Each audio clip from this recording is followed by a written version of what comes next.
যুক্ত হব তার সাথে। আমিরুল, দীর্ঘ সময় ধরে বৈঠক চলছে, আলোচনায় কোন কোন বিষয়ে অগ্রগতি হয়েছে জানা গেছে কিনা?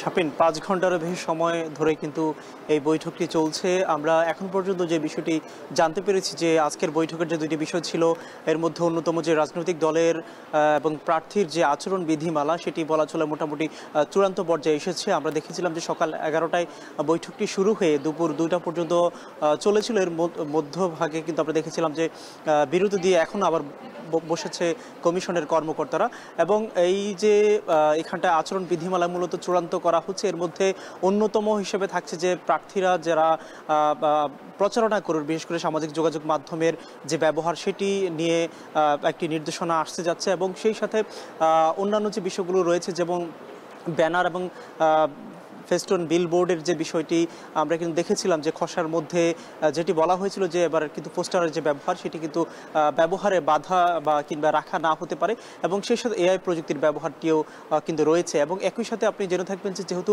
সংসদ নির্বাচনের যে তথ্যগুলো মূলত গণমাধ্যমের মধ্য দিয়ে আসে, এখানটায় কিন্তু গণমাধ্যম নীতিমালা নিয়েও একটি কথা রয়েছে যে আসলে গণমাধ্যম কর্মীরা যে ভোট অনুষ্ঠিত হবে তখন আসলে তারা কিভাবে সংবাদটা তারা কাভার করবে, সেখানটা কিন্তু বলা হয়েছিল যে 10 মিনিটের বেশি একটি কেন্দ্রে থাকা যাবে না, কিংবা অন্যান্য যে বিভিন্ন ধরনের বাধ্যবাধকতাগুলো রাখা হয়েছিল, এবং সেই সাথে 2 জনের বেশি গণমাধ্যম কর্মী একসাথে প্রবেশ করতে পারবে না, কিংবা তাদের যে বিভিন্ন বিষয়গুলো কিন্তু রয়েছে, এখানটায় কিন্তু একটি কথা আসতে পারে, যেমনটি কিন্তু প্রধান নির্বাচন কমিশনার কালকে সংবাদ ব্রিফিংয়ের মধ্য দিয়ে তিনি জানিয়েছিলেন যে আসলে গণমাধ্যম কর্মীদের বিষয়টিও তিনি ভালোভাবে দেখছেন। একই সাথে আপনি জেনে থাকবেন যে যেহেতু ভোটের সময়ে একটি বিষয় থাকে যে আসলে বিভিন্ন জায়গায় যাতায়াতের ক্ষেত্রে যে একটি বিষয় থাকে, সেখানটায় মোটরসাইকেলের ব্যবহার কতটুকু থাকবে, কিংবা কোন কোন স্তরের কর্মকর্তারা বা কাদের জন্য থাকবে, সেটিও কিন্তু একটি নির্দেশনা আসতে পারে। এবং একই সাথে বিভিন্ন ধরনের যে আইনি বিষয়গুলো রয়েছে, সেই বিষয়গুলো তো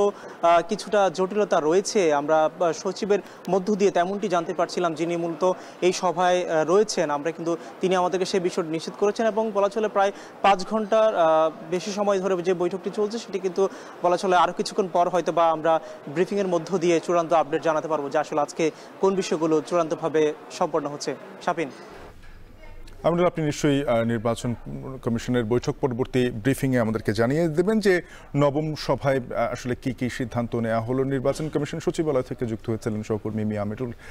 এদিকে নির্বাচন সামনে রেখে এখনো জোট